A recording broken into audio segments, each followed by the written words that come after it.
A irmã, 7 anos de namoro. Eu também. É bíblico. 7 anos, com a Luz, 38 de casados e 45 de caminhadas juntos. Né? Depois de 7 anos a gente casou, felizmente. Não sei como é que ela aguentou todo esse tempo, mas Deus é bom. Né? Hoje de manhã, o pastor, quem assistiu a mensagem, né, deve ter estranhado que o pastor saiu um pouquinho fora da nossa programação. E sempre que quando eu dava aula no seminário, na faculdade de teologia, eu sempre falava para meus alunos que a gente tem que sempre pautar pela palavra, por organização e coisa e tal. Mas uma coisa que a gente não podia nunca faltar, a sensibilidade do toque do Espírito. Às vezes o Espírito Santo nos leva por outros caminhos.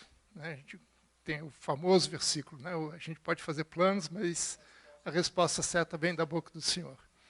E o pastor tem uma veia muito profética nesse sentido. Né? Ele tem uma sensibilidade muito grande. Nós estamos passando realmente por um momento. Né? E eu tenho visto, que, principalmente nós pastores, temos visto que essa não é uma eleição comum. Né? Ele não é somente uma disputa ideológica. Eu não sei quantos irmãos têm visto, mas é uma luta espiritual. Né? Uma guerra brava. Né? E eu fico feliz de saber que a igreja está sensibilizado com isso. Né? Então, a palavra hoje de manhã, se você não assistiu, eu recomendo que assista, né, para ver que o momento é necessário que a gente esteja atentos com a nossa, não somente a visão física, o intelectual, cognitiva aberta, mas os nossos espirituais sensíveis para aquilo que está acontecendo nas regiões espirituais, né, celestiais.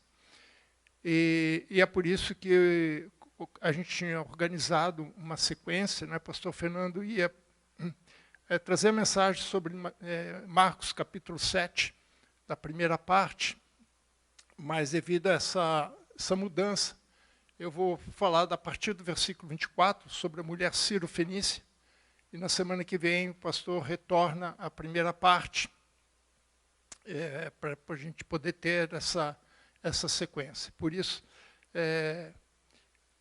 não estranhe a sequência, né, devido a esse fato. Mas estejam realmente em oração, né, e sensíveis ao que está acontecendo aí. A luta é grande. Né? Ok, Marcos capítulo 7, versículo 24 ao 30. Levantando-se, partiu dali para as terras de Tiro e Sidom. Tendo entrado numa casa, não queria que ninguém soubesse. No entanto, não pôde ocultar-se, porque uma mulher, cuja filhinha estava possessa de um espírito imundo, tendo ouvido a respeito dele, veio e prostrou-se-lhe aos pés. Esta mulher era grega, de origem cirofenícia. Rogava-lhe que expelisse da sua filha o demônio. Mas Jesus lhe disse: deixa primeiro que se fartem os filhos, porque não é bom tomar o pão dos filhos e lançá-lo aos cachorrinhos. Ela, porém, lhe respondeu: sim, Senhor, mas os cachorrinhos debaixo da mesa comem das migalhas das crianças. Então lhe disse: por causa desta palavra, pode ir, o demônio já saiu da tua filha. Voltando ela para casa, achou a menina sobre a cama, pois o demônio a deixara.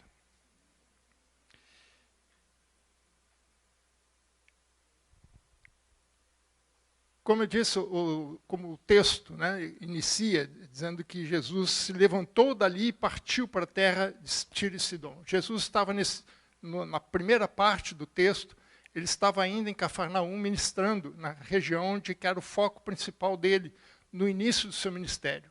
Neste momento, Jesus já está mais ou menos há 2 anos trabalhando em seu ministério, levar a mensagem, né, do reino de Deus às pessoas. Essa passagem é extremamente importante por vários aspectos. Eu quero apenas abordar alguns desses aspectos. Por quê? O texto começa dizendo que, no versículo 24, que ele levantou-se e foi para a terra de Tiro e Sidom. né? E, tendo entrado numa casa, queria que ninguém soubesse onde ele estava, né? No entanto, não pôde ocultar-se. Essa é uma das únicas situações que Jesus sai dos limites de Israel, né? Sai da Galileia, sai da Judéia e vai ministrar numa terra quase que totalmente gentílica, né? Tiro e Sidom. Tiro e Sidom é uma região que naquela época chamava Fenícia, hoje se chama Líbano. Essas duas cidades ainda existem, estão lá, são muito conhecidas, são muito visitadas, são entre as 4 maiores cidades do Líbano, né? Beirute é a capital. E ela fica mais ou menos distante, em linha reta, né? Saindo de Cafarnaum até Tiro, que é beira-mar, região ali da costa do Mediterrâneo, mais ou menos 55 quilômetros em linha reta. Talvez por caminhos vai um pouquinho mais. Sidom é um pouquinho mais ao norte, mais ou menos 35 quilômetros ao norte de Tiro. E ele anda por toda aquela região ali, né? Ele vai por toda... não apenas na cidade, né? A cidade naquela época não era tão grande quanto é hoje, mas ele vai para aquela região. E qual a importância dessa região, né, biblicamente falando? A cidade, principalmente a cidade de Tiro, tem uma relação com Israel muito grande, né? Um dos reis de Tiro, que era Irão, era muito amigo, tinha aliança com Davi. Foram eles que ajudaram a Salomão a construir não só o templo de Salomão, mas também o seu palácio pessoal. E Sidom também era uma cidade ali próxima, juntos, né? Mas a principal razão aqui, em relação a essas duas cidades, é que essa região era o centro do culto a Baal. Só lembrando a importância disso, é só lembrar de Jezabel. Jezabel era filha de um dos reis de Sidom, ela era sidonita. E foi ela que trouxe o culto, tanto a Baal como a Astarote, para o Reino do Norte. Ela foi casada com Acabe, né? Que, desculpa o trocadilho, mas acabou com a nação de Israel, né? E ela também teve uma filha chamada Atali, que casou com um dos filhos, um dos descendentes de Davi, no Reino do Sul, e depois que seu marido morreu, ela tomou a posse do reino, né? Ela foi a única mulher que reinou no Reino do Sul, e que também seguia mais ou menos a linha da sua mãe. Então, Jesus estava realmente ali no centro, naquela região, como centro do culto a Baal. E ali, a gente não sabe quanto tempo ele passou e por onde ele realmente andou. A Bíblia só diz que ele foi para Tiro, depois ele vai para Sidom, depois ele volta para o sul, para a região de Decápolis, que é o lado oriental do Mar da Galileia. E ele entra numa casa, também não se diz de quem era essa casa, supostamente de um judeu. Mas a gente também não sabe quem que era essa pessoa, quem o recebeu, quanto tempo ele ficou ali. Mas a intenção de Jesus para essa região, basicamente, pelo menos o que a Bíblia nos indica de primeiro, é que ele queria dar uma descansada, queria dar uma aliviada nas tensões ali, né? Porque ele não queria que ninguém soubesse. Ele queria fazer um trabalho mais suave, vamos dizer assim, né? Mas ele também tinha um segundo propósito, que era abaixar um pouco os ânimos. Na Galileia, a gente vê lá em João, capítulo 6, versículo 15, que as pessoas, depois que viram os milagres de Jesus, eles queriam fazer Jesus de rei, né? E isso estava muito ligado com a questão messiânica, que eles queriam a restauração de Israel, politicamente falando, né? E Jesus acaba saindo dessa situação e tenta se resguardar de uma possível levante do povo para fazê-lo rei. Então, também é uma oportunidade de baixar a bola, baixar os ânimos das pessoas quanto a isso, aos milagres que tinham feito, da multiplicação dos pães e outras coisas mais. Mas ele não vai ali simplesmente para passar as férias, só vou tirar uns 15 dias de férias, né? Vão lá para a Praia do Cunga, né? Em Maceió, para descansar, né?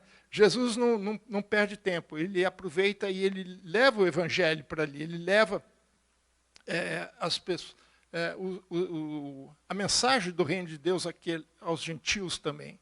Isso pode parecer estranho para nós, né? Por um judeu, com certeza, na época foi muito, e eu acho que até mesmo para os apóstolos era algo meio estranho para eles, né? E a gente vai ver que realmente os apóstolos, Jesus tinha como objetivo principal ensinar algumas coisas ao apóstolo. Eu acho que esse foi um dos grandes ensinamentos para eles, que Jesus não estava apenas objetivando levar a mensagem do reino de Deus apenas e tão somente à nação de Israel. E eu queria abordar um pouquinho sobre isso para a gente poder entender o ministério de Jesus de uma forma mais ampla. Um ponto importante, e que talvez para nós seja muito claro, mas para eles não era tão claro assim, é que o objetivo de Jesus não era simplesmente se ater à nação de Israel. Muito embora possa parecer, mas não é. Mesmo com a fala, com essa troca de diálogo com essa mulher cananita, né, que ela é cirofenícia, pode parecer isso, mas a gente vai ver que não é bem assim que Jesus trata o assunto. Mas Jesus, na verdade, está querendo levar a essa região também a mensagem do Evangelho. Vamos ver algumas passagens já no Antigo Testamento que nos conta isso. Não vou passar por todas elas, mas algumas que são importantes para a gente entender isso. A primeira passagem é de Isaías 43:11. Isaías 43:11, para mim, é a base de tudo. Que ele diz assim, eu sou o Senhor. Eu gosto dessa frase, né? Ele repete 2 vezes, eu sou o Senhor. Ele é bem enfático, eu sou o Senhor. E fora de mim não há Salvador. Não há. Ou seja, Deus é o Criador de todas as coisas. Se Ele é o Criador, Ele também é o Salvador, porque não existe um outro. Nós fomos criados por Deus, então somente Deus pode nos salvar. Porque nós somos criaturas de Deus. E o que é a salvação? Não é nada mais do que resgatar a nossa relação com Deus. Quando Deus criou o homem para que seja imagem e semelhança de Deus, para que o homem tenha comunhão com Deus, para que o homem realize a obra que Deus tinha determinado para o homem aqui na terra. Mas, acima de tudo, para que o homem tivesse uma relação com Deus. O que o pecado fez foi quebrar essa relação entre o homem e Deus. Por isso que o homem foi expulso do paraíso. Por isso que o homem teve que sair do paraíso e não podia mais ter contato direto com Deus, por causa dessa quebra desse relacionamento. O homem se tornou impuro por conta do pecado. E a partir do capítulo 4 de Gênesis, aliás, já no capítulo 3 nós já vemos isso, mas em especial do capítulo 4 em diante, nós vemos o plano de redenção sendo executado. E o que é plano de redenção? É restaurar aquilo que foi perdido por conta do pecado. Então, Deus é quem é o Redentor, porque Ele que está fazendo esse plano. O homem não alcança Deus, porque quando o homem agiu por si mesmo, ele se afastou de Deus. Então, Deus é que está fazendo o caminho inverso, é Deus que está atrás do homem. Por isso que Isaías diz, eu sou o Senhor e fora de mim não há Salvador. Indiretamente, ele está dizendo que também não há salvação. Então, não há nenhum meio, nenhum outro caminho que o homem possa trilhar que ele vai alcançar a Deus, vai alcançar a sua redenção. Não existe. Porque quando ele pecou, o que ele fez? Ele se cobriu porque ele tinha vergonha, ele não conseguia mais estar na presença de Deus, ele se escondeu. Quando Deus chama Adão, lá no capítulo 3 de Gênesis, ele disse, eu me escondi porque eu estava com vergonha. Aí Deus pergunta, como é que você sabe que você está com vergonha? Então não há como o homem buscar a Deus, porque o homem por si só, ele se esconde de Deus. Mas é Deus que vai atrás do homem. Por isso que não há Salvador fora de Deus. Essa é a base do Evangelho. Essa é a base do plano de redenção. Isaías 49:6. Então, quando Deus começa a estabelecer o seu plano, começa a executar o seu plano de redenção, ele não tem o objetivo um grupo específico. Ele tem o objetivo de trazer todo o povo, toda a sua criação a ele. O que aconteceu ao longo do tempo é que quando Deus levanta Israel como um agente dele nesse plano, Israel se fechou em si mesmo, achou que eles eram os únicos privilegiados da parte de Deus para isso, e rejeitavam muitas vezes os gentios. Mas lá em Isaías 49:6 diz, sim, diz ele, pouco o é seres meu servo, para restaurares as tribos de Jacó. Então, há um plano de Deus para com a nação de Jacó, ou de Israel. Jacó é Israel. E tornares a trazer os remanescentes de Israel. Agora, o ponto importante aqui é a segunda parte. Também é conectivo, é aditivo. É também. Não é somente restaurar as tribos de Jacó, mas também te dei como luz para os gentios. Luz para os gentios, para seres a minha salvação até as extremidades da terra. Irmãos, os irmãos sabem que eu gosto de buscar no original, né? E quando eu li esse texto, eu lembrei de Atos capítulo 1, versículo 8. Vocês serão testemunhas minhas. Jerusalém, Judeia, Samaria e até... É a mesma palavra em grego. Eu fui na Septuaginta, fiquei curioso, né? Será que é a mesma palavra mesmo? Quando eu fui na Septuaginta, que é a versão grega do Antigo Testamento, é exatamente a mesma expressão, não é a mesma palavra apenas, é a mesma expressão. Extremidade da terra, você pode traduzir como confins da terra, é a mesma. Ou seja, Jesus está citando Isaías 49:6, quando ele dá a missão para os seus 12 apóstolos. Ir até os confins da terra, ou nas palavras da tradução de Isaías, até as extremidades da terra. Não era para ficar simplesmente restrito àquela região. O problema é que alguns desses apóstolos tinham algum problema ainda cultural com relação aos gentios. Quando a gente vê a história de Pedro em Jope, né, a gente vê que ele tinha algumas restrições quanto a isso. Por isso que Deus acaba levantando Paulo para isso.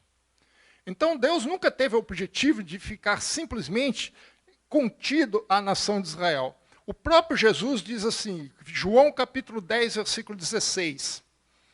Esse é um grande mistério. Eu já falei sobre esse texto aqui antes, e é um grande mistério.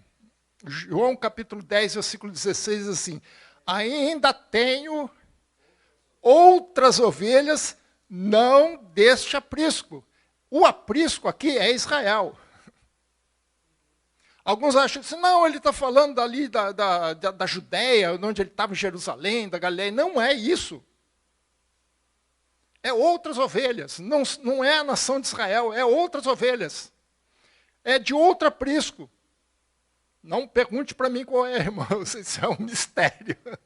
Mas Jesus diz que há outras ovelhas. Deus tem pessoas que se voltam para eles. Ah, mas pastor, como é que pode? Porque é o seguinte, irmão, nós temos basicamente dois tipos de revelação, a revelação natural e a revelação especial. Romanos capítulo 1 e 2 explica isso. A própria natureza testemunha da glória de Deus. Irmão, sinceramente, eu conheço um pouco a teoria da evolução, que não é nem teoria, é hipótese. E esse novo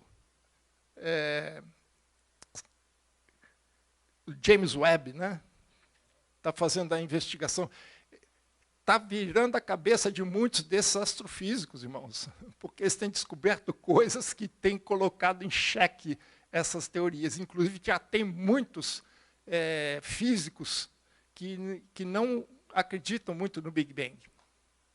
Eles têm algumas dificuldades, porque eles têm descoberto coisas que realmente não fazem muito sentido dentro da teoria deles. Mas a própria natureza revela Deus. Então, Deus tem maneiras diferentes de se revelar ao homem. São maneiras específicas para eles. Nós temos uma revelação especial, porque Jesus veio. Nós temos a palavra de Deus, é uma revelação específica para nós. Mas Deus não se limita a essa revelação. Deus revela de outras formas. As pessoas, quando olham, perguntam como é que isso pode acontecer. Então, por isso que não é tão impossível que Deus tenha outras ovelhas em outros apriscos, que nós não entendemos como isso acontece, mas acontece. E é Jesus que está dizendo, não sou nem eu que estou dizendo. E ele continua, a mim me convém conduzi-las, estas ouvirão a minha voz, então haverá um rebanho e um pastor. Deus não tem dois rebanhos, Deus não tem duas famílias, Deus não tem dois povos, só existe um povo de Deus. O que Deus está fazendo é recolhendo essas ovelhas, juntando todas elas.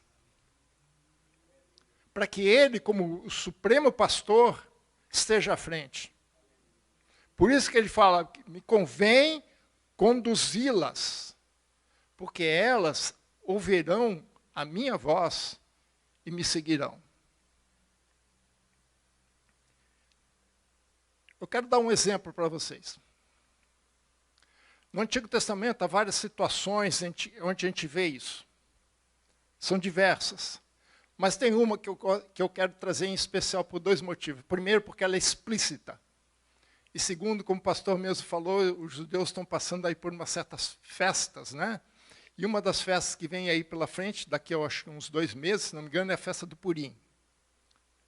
E essa semana eu estava lendo Esther, eu faço aquele ano bíblico, né? Então eu estava passando pelo livro de Esther. E esse texto aqui me chamou muita atenção. Veja capítulo 8 de Esther, versículo 17. Esther 8, 17.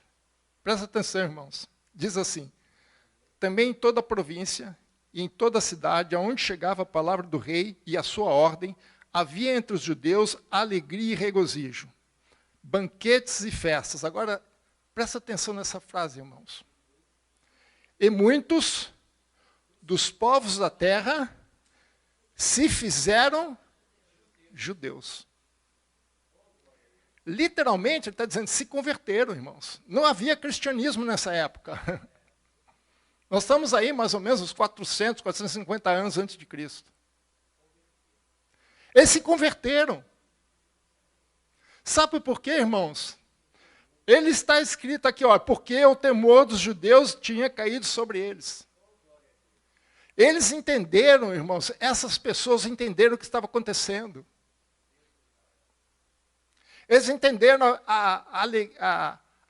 o livramento que Deus deu à nação de Israel. Amã tentou destruir Israel e ele foi destruído. Ai daquele que mexer na menina dos olhos de Deus. E quando as pessoas viram aquilo, irmãos, eles ficaram tão impressionados, eles ficaram tão impactados, que eles se tornaram judeus. Sabe o que eu vejo isso aqui, irmãos? Essas pessoas, esses povos eram idólatras. Eu fico imaginando o seguinte, eles pensam, meu Deus nunca fez isso por mim.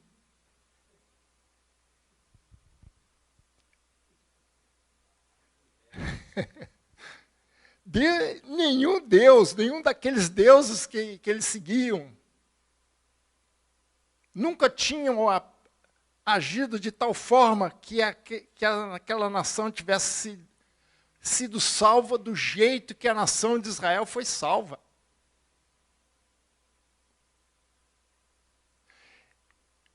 E a manifestação do poder de Deus ali em Israel foi tão grande que aqueles povos idólatras falaram assim, esse é o verdadeiro Deus, é esse que eu quero seguir. Por isso que esse texto me chama a atenção, porque eles se fizeram judeus, eles se converteram, porque eles viram que havia um único Salvador, como fala Isaías. Então a salvação não é exclusiva dos judeus, não é somente para os judeus. Romanos capítulo 1, versículo 16 e 17. Paulo entendeu isso com perfeição. Por isso que eu acho que ele foi chamado por Deus para ser o apóstolo dos incircuncisos, para que ele fosse nas regiões gentílicas. Veja que Paulo fala em Romanos capítulo 1, versículo 16. Pois não me envergonho do evangelho, porque é o poder de Deus para a salvação de todo aquele que crê. Primeiro dos judeus e também do grego.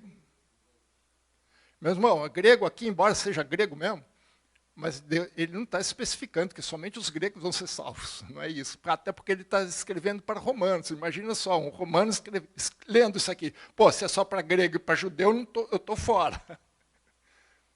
Mas as pessoas entenderam que esse grego aqui é no sentido de gentios, não apenas para os judeus.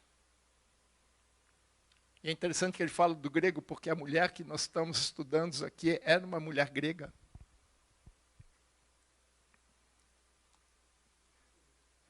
Salmo 87, versículo 6.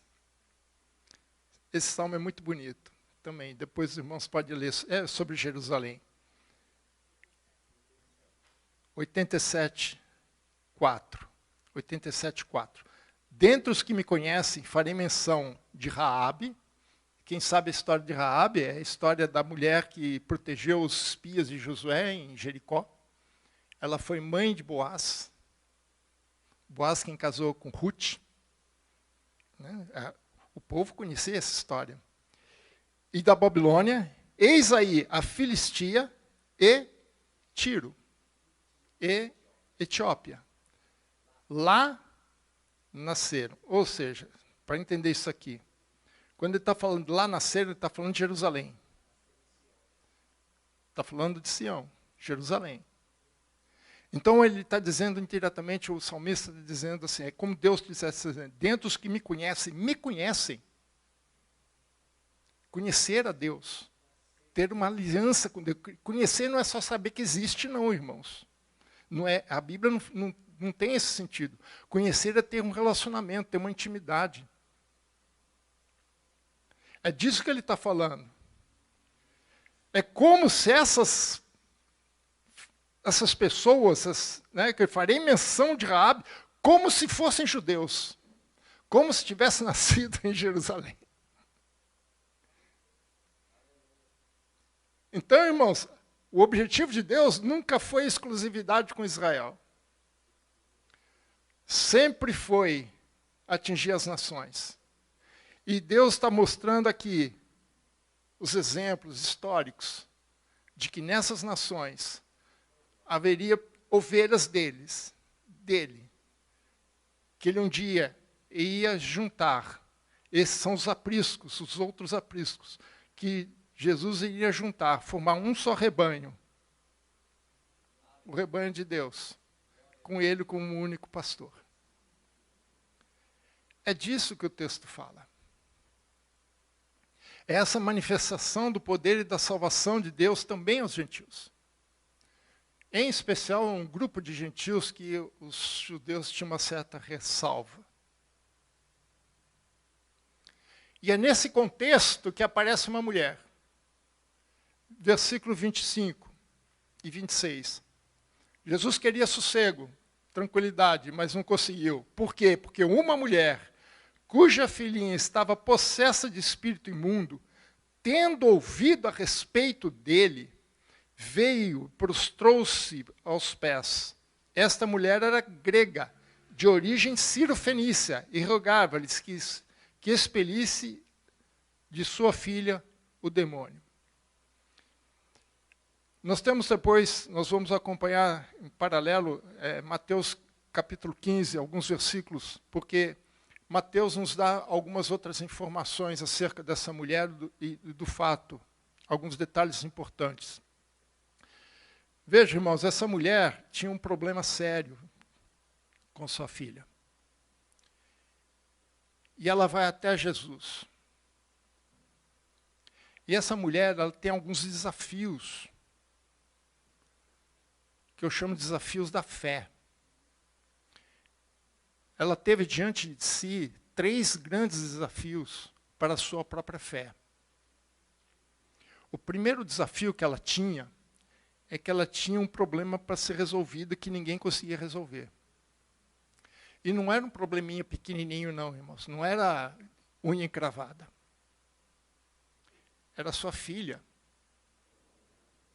E veja como ela trata, como o texto traz, cuja filhinha. Aqui está no diminutivo. Aqui pode significar 2 coisas, irmãos. Primeiro, que a criança tinha pouca idade. E o segundo, muitas vezes, quando se usa o diminutivo, ela dá uma relação de afetividade. Então, quando o texto fala que a filhinha, significa que essa menina não tinha mais de 12 anos. Possivelmente entre 8 e 12 anos. Você pode imaginar uma criança entre 8 e 12 anos endemoniada? Possessa. E aqui ele fala que um espírito imundo. Agora vai comigo, Mateus 15, 22. Mateus 15, 22. Ele diz assim, eis que uma mulher cananeia, que viera daquelas regiões, quer dizer, você pode imaginar o que ela deve ter procurado Jesus em tudo quanto é canto, porque ela entendia que somente Jesus podia salvá-la, né? Ela procurou Jesus até encontrá-la, né? Ele foi, vieram daquelas regiões, clamava, Senhor, filho de Davi, tem compaixão da minha filha. Essa está horrivelmente endemoniada. Não fala que é um espírito imundo, ou seja, não era nenhum espírito de Deus. Era um demônio. Mas aqui ele fala horrivelmente, é advérbio de modo. E a palavra que dá esse advérbio é coisa maligna, coisa má, ruim. Então, as 2 palavras significam que a menina estava numa situação crítica, desesperadora, que a mãe não sabia o que fazer. Imagina só uma menina de 8 a 12 anos, endemoniada. Ainda mais na região ali, onde o culto era Baal. Como ela ficou endemoniada, a Bíblia não diz, mas na maioria das vezes a Bíblia não explica essas coisas. Por que aconteceu? Por que veio uma situação de uma criança endemoniada? E ela rogava-lhe, né? Rogava-lhe. A palavra aqui é forte, irmãos. Ela não falou assim, não chegava para Jesus, quebra um galho para mim, não. Essa palavra rogar significa que ela estava gritando, chamando a atenção, possivelmente uma certa distância, as pessoas em volta dela, os discípulos em volta dela, e ela não conseguia chegar até Jesus, como aquela mulher com fluxo de sangue, no capítulo anterior, que ela teve que romper as fileiras para chegar até Jesus. E ela não conseguia, porque Jesus estava ali envolto com as pessoas, e ela gritava, para tentar chamar a atenção de Jesus. Então, o primeiro grande desafio da sua fé era um problema que ela não sabia como resolver, e estava procurando alguém que pudesse resolver. O segundo desafio para a sua fé foi nos preconceitos.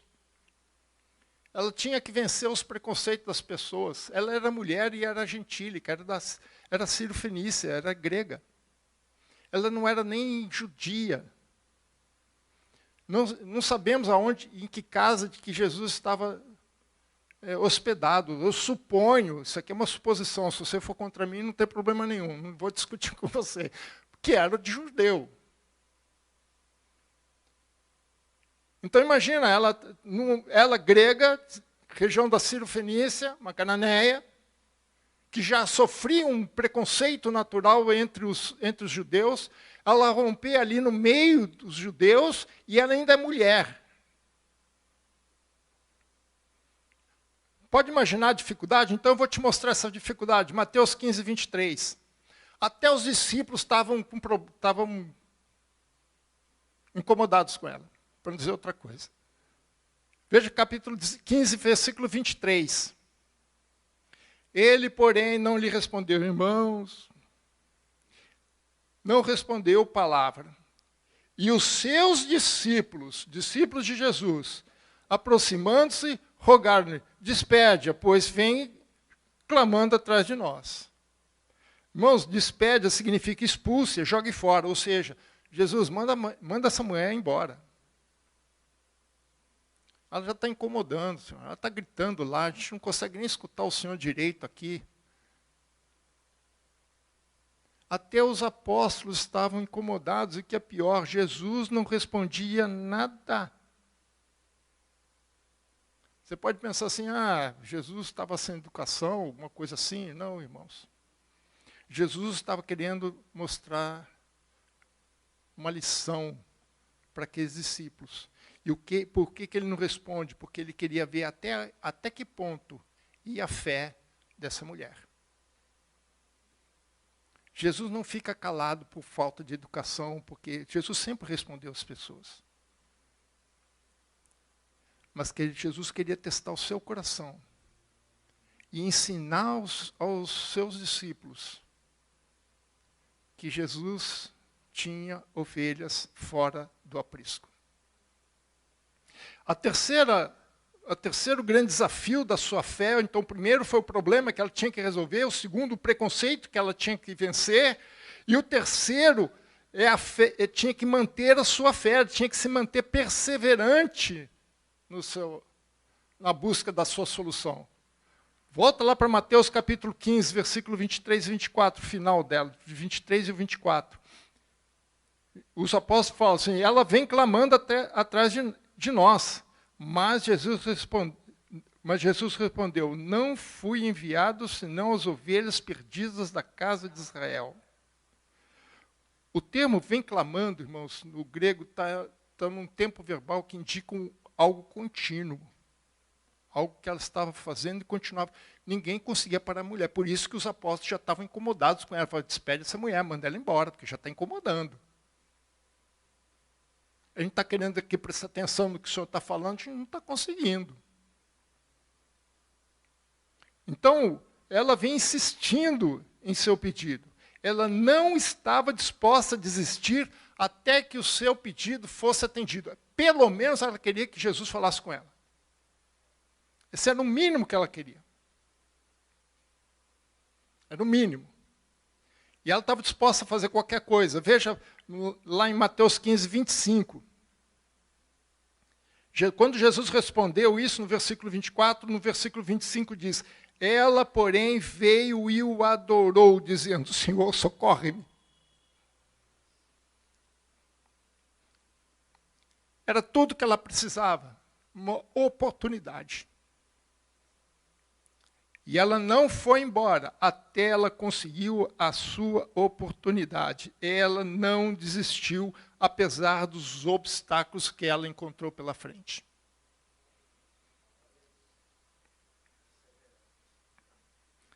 Perseverança, irmãos. Fé tem como base a perseverança. Ela tinha um problema, ela sabia que Jesus podia. Lembra que Jesus estava bem conhecido, né? Jesus estava bem conhecido na cena. Ela ouviu falar de Jesus. Ela imaginou que ele podia resolver. Então ela falou assim, eu vou resolver. Vou lá, ver se ele pode resolver para mim ou não. Mas ela tinha um problema, ela era mulher, ela era gentilha. Ela tinha algumas barreiras preconceituosas aí. Mas ela nada disso fez com que ela desistisse, até ser atendida por Jesus. Versículo 27. Mas Jesus lhe disse, deixa primeiro que se farte os filhos, porque não é bom tomar o pão dos filhos e lançá-lo aos cachorrinhos. Uau!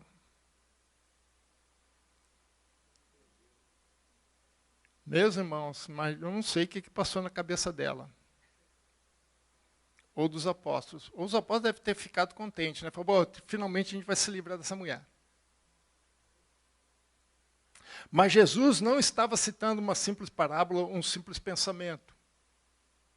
Jesus, na verdade, estava lançando ali um enigma. Jesus estava querendo saber qual era a reação dela. Jesus estava querendo evidenciar a fé dela. Lembra, Jesus está ensinando aos apóstolos, na verdade. O objetivo de Jesus não era tanta mulher. Jesus podia resolver o problema da mulher muito mais fácil. Jesus podia chegar assim, vem cá, o que você quer? Ah, tá, pode ir embora, está resolvido. Mas Jesus estava olhando lá na frente. Ele estava olhando lá em Atos capítulo 1, versículo 8. Jesus sabia que aqueles apóstolos um dia teriam que sair da Judéia, sair do seu ninho, sair da sua bolha. Hoje é muito, virou moda essa palavra, né? Sair da sua bolha. Sair do seu, né, da vibe, né? Sair do seu zona de conforto. E ele tinha que mostrar isso para eles, porque fora de Israel havia pessoas que precisavam de salvação, como essa mulher. Então Jesus, na verdade, está propondo um enigma para que evidenciasse a fé da mulher. E ele fala dos cachorrinhos. E é interessante, porque cachorrinhos aqui ele está no diminutivo. Cachorro na Bíblia tem vários significados. Um deles é filhote de algum animal, principalmente animal. No Antigo Testamento fala muito sobre cachorro dos leões, né? Quer dizer, filhote dos leões. Mas aqui é cachorrinho mesmo. Ele está no diminutivo. Não é um cachorro qualquer. Né? É um cachorro doméstico, mas de estimação. É aquele que ficava dentro da casa, porque a maioria dos cachorros não ficam dentro da casa. Ou não ficavam. Ou ficava do lado de fora para proteção, ou eram cachorros que se usavam no campo para cão pastor, né, como a gente chama. Até hoje é usado esse tipo de cão. Né? Vários cães são chamados pastor, o mais famoso dele é o pastor alemão, né? Mas vários pastores. Mas esse não, esse é um cachorro pequeno, doméstico, aquele, eu vou usar aqui o Asher. Quem não conhece, depois pergunta para a pastora Mabe. Né? O Asher é um cachorro pequenininho, né? A irmã Suzete é veterinária, né? É o cachorro pequenininho que a gente tem dentro de casa, porque normalmente os cachorros não ficavam dentro de casa, ficavam do lado de fora. E nem aqueles cachorros de rua e coisa e tal. É aquele cachorro pequeno que convivia dentro da casa. E esses cachorros, né, esses cachorrinhos de estimação, normalmente, eles não... Hoje tem ração, né? Tem até médico, né, doutora Suzete? Né, hotelzinho, né? Quem quiser da Suzete conhece bem o assunto. Né? Mas não tinha tudo isso. Né? Então, os animais eram alimentados da própria comida que o pessoal comia. Né? Então, a criança comia um pedaço de pão e dava uma migalha. Eu já vi muito disso. Né? Então, é desse tipo de cachorro que ele está falando. Aquele cachorro de estimação que fica dentro de casa. Né? Agora, precisamos entender o fato atrás dos fatos. Por que Jesus disse isso? Qual a intenção disso? Lembre-se, ele está ensinando são os seus apóstolos. E ele está usando essa mulher cananeia, essa mulher grega, não só para exercitar a sua fé, mas para ensinar, dar uma grande lição aos seus apóstolos. E qual é essa lição? Israel nunca foi destinado a ser um fim do propósito salvífico de Deus, mas o meio para o fim. Deixa eu explicar isso. João capítulo 4, versículo 22. Jesus tem, no capítulo 4, Jesus tem uma conversa com uma mulher samaritana.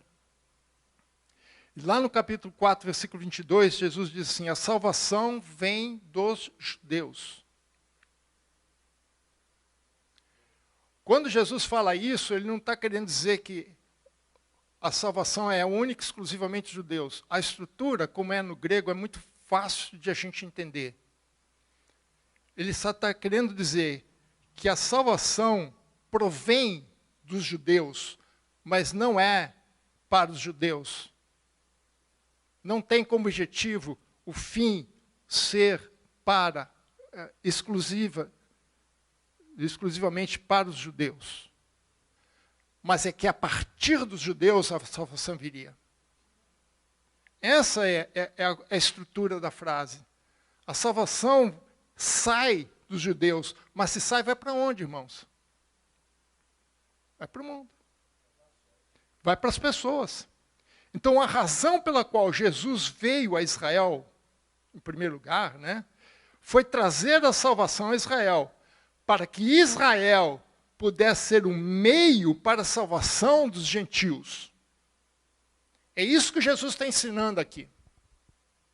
Ou seja, Jesus veio para os judeus primeiramente. O alimento primeiro é para os filhos. Mas ele não está dizendo que os cachorrinhos não vão ser alimentados. Ele está dizendo que, ao mesmo tempo que vem para os judeus deveriam levar essa salvação ao mundo. Então, os judeus é simplesmente um meio, o canal pelo qual Deus levantou para que a salvação chegasse aos gentios. Por isso que lá no Antigo Testamento, a gente já vê tantas vezes, e eu só citei algumas poucas, 2 versículos apenas do Antigo Testamento, acerca da salvação aos gentios. Mas está cheio, irmãos. Romanos capítulo 3, versículo 29 e 30. Novamente Paulo, entendendo muito bem essa teologia, né? Essa ideia. Romanos capítulo 3, 29 e 30. Eu gosto de Paulo que às vezes ele usa muito essa retórica, essa questão da dialética, né? Pergunta e resposta. Né? Eu acho que ele era socrático, viu, irmãos? Depois o pastor Fernando nos responde essa pergunta. É porventura Deus somente dos judeus? Resposta, não. Essa pergunta é uma pergunta retórica. Ela só tem uma resposta. Perguntas retóricas só tem uma única resposta. E aqui é claro, não. E em grego é enfático, não e de jeito nenhum. O é também para os gentios? Outra pergunta-resposta. Outra resposta. Sim, enfático. Então, não é só para os judeus, é também para os gentios. Sim, também para os gentios. Visto que Deus é um só, o qual justificará por fé o circunciso, ou seja, os judeus, mediante a fé, o incircunciso, os gentios. Veja, Deus justificará por fé os judeus e, mediante a fé, os gentios. Então, a salvação vem pelos judeus, mas não é exclusiva aos judeus. Os judeus não é um fim em si mesmo. Os judeus é um meio pela qual o fim seria alcançado. E essa mulher, essa situação mostra muito claramente isso. É isso que Jesus está colocando ali diante dos seus apóstolos. Aqui está o grande enigma que Jesus traz. E veja, os apóstolos eu acho que não entenderam, mas essa mulher entendeu. Qual foi o segredo para ela alcançar? Porque ela alcança o milagre. Qual foi o segredo do milagre? Duas características dessa mulher. Primeiro, humildade. Veja o versículo 28 de Marcos, capítulo 7. Ela, porém, lhe respondeu, sim, senhor, mas os cachorrinhos debaixo da mesa comem das migalhas das crianças. Uau! Por que ela demonstra humildade? Vamos em 2 versículos. No versículo 25, voltando um pouquinho para o versículo 25, a Bíblia, Marcos registra que ela se prostrou diante de Jesus. Ela cai aos pés de Jesus. E a posição que ela toma ali é uma posição típica de que alguém está diante de uma autoridade, de um rei. E lá em Marcos, capítulo 15, versículo 22, ela chama Jesus de filho de Davi. Ou seja, ela conhecia bem a história de Israel, sabia quem era. Eu acho que é a promessa messiânica através de Davi. Eu não sei como é que ela sabia de tudo isso. Talvez ouviu de outros judeus. Mas ela chama Jesus por um título messiânico, filho de Davi. E é interessante que Mateus percebeu isso e registrou isso. Mas Marcos, que na verdade são lembranças de Pedro, não. Pedro simplesmente interpretou a ação dela de cair aos pés de Jesus. Mas Mateus, como diz que ela o chamou de filho de Davi, dá para entender que ela cai diante de alguém que tem autoridade de um rei. Mas em Mateus capítulo 15, versículo 25, Mateus 15, 25, diz ali que ela o adorou. O adorou. Você só adora diante de um Deus. Então Mateus reconheceu que ela estava muito mais do que se prostrando, caindo no chão, muito mais do que se humilhando, mas reconhecendo que a divindade de Jesus. E uma curiosidade, irmãos, só coincidência ou não, mas a palavra em grego de adorar é o mesmo radical de cachorrinho. Proskinel, kinos, que é cão em grego. É aquela posição que o cachorro, quando chega, né, ele se abaixa diante do seu dono. O pessoal fala assim, ele arreia os 4 pneus. Ele abaixa, ele se prostra diante do seu... Isso é proskinel. Isso é adoração. O mesmo radical da palavra cão. Interessante, né? Mas ela não apenas se humilhou diante de Jesus, ela também foi sábia. A resposta dela, irmão, foi magnífica. Veja o que ela responde. Sim, Senhor, mas... O que ela quis dizer com isso? Ela não entrou em discussão com Jesus. Ela não entrou em discussão com Jesus. Ela não entrou num embate. Não, Jesus, que é isso? Como é que pode ser uma coisa? Não, ela concorda com Jesus. Ela reconhece as prioridades. Ela também era mãe. Ela sabia muito bem. Eu não sei, irmãos, eu vou conjecturar aqui, né? Não me chame de herege, mas eu acho que ela tinha um cão em casa, um cachorrinho em casa. Não sei, a Bíblia não diz, mas eu acho. Ela tinha uma filha, com certeza. Mas a resposta dela me indica, não posso fazer a afirmação, que ela também tinha, e ela sabia que primeiro as crianças, primeiro a família, você não vai tirar comida da criança para dar para o cachorro. Apesar que hoje em dia, né, sei lá. Né, mas ela reconhece as prioridades. Mas a argumentação dela é o seguinte, irmãos, que apesar disso, que a concessão do seu pedido não privaria os filhos de comerem do que lhes é devido. Ou seja, ela disse assim, Jesus, tudo bem, eu concordo com você, mas eu não estou querendo nada que é das crianças. Eu quero sobras. Para mim já está bom. Migalhas. Só migalhas já está bom. Eu não preciso mais nada disso.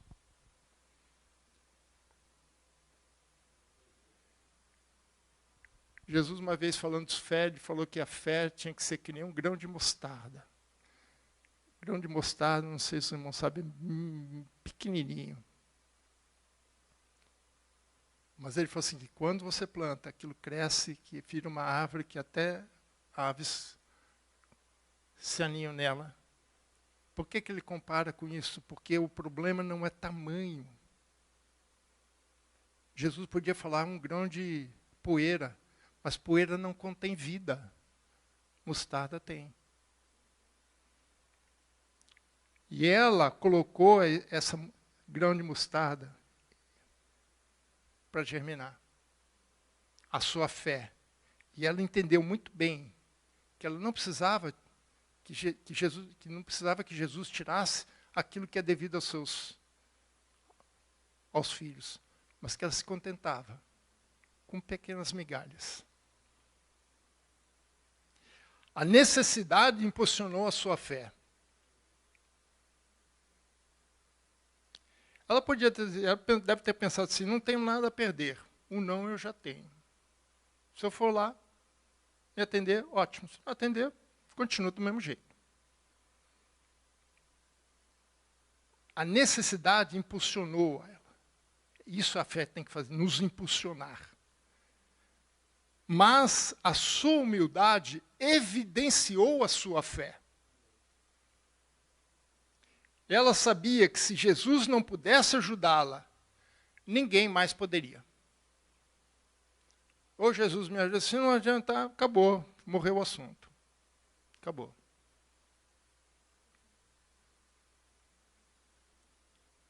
Mas ela foi recompensada, irmãos. Versículo 29. Então lhe disse, por causa desta palavra, podes ir. E o demônio já saiu de sua filha. O que fez Jesus responder àquela mulher, atender aquela mulher, foi a resposta que ela deu. A sua resposta foi fundamental para que Jesus atendesse ao seu pedido. E é interessante que Mateus capítulo 15, versículo 28, Jesus diz assim, então lhe disse Jesus, ó mulher, grande é a tua fé. Irmãos, Jesus deu uma elogiada nessa mulher, que eu acho que deve ter feito aqueles apóstolos ficar tudo com vergonha. Porque eles queriam que essa mulher fosse embora, fosse expulsa. Manda embora, ela está incomodando, está perturbando. Mas Jesus elogia aquela mulher pela sua fé. A sua fé foi recompensada com a libertação da sua filha. Irmãos, ela era uma mulher grega de origem sírio-fenícia. Ela não era nenhuma judia. Ela não tinha nenhuma tradição com Israel. Ela só tinha ouvido falar as histórias de Jesus, que já tinha ultrapassado as barreiras da Galileia, já tinha chegado nas regiões gentílicas. Quando ela ouviu, ela falou assim, ou ele resolve, ou ninguém mais resolve, porque o problema dela não era material, era espiritual. E versículo 30.